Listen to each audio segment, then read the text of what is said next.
talk about how can you fix this problem on your Max app. So all you have to do, so you just click here on settings, click on it here.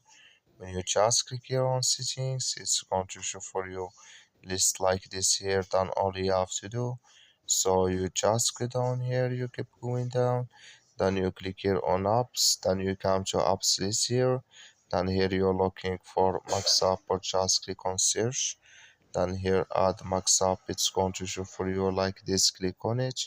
So you click here on Max, then it's going to take you to this list here, click on first stop, then you click on OK.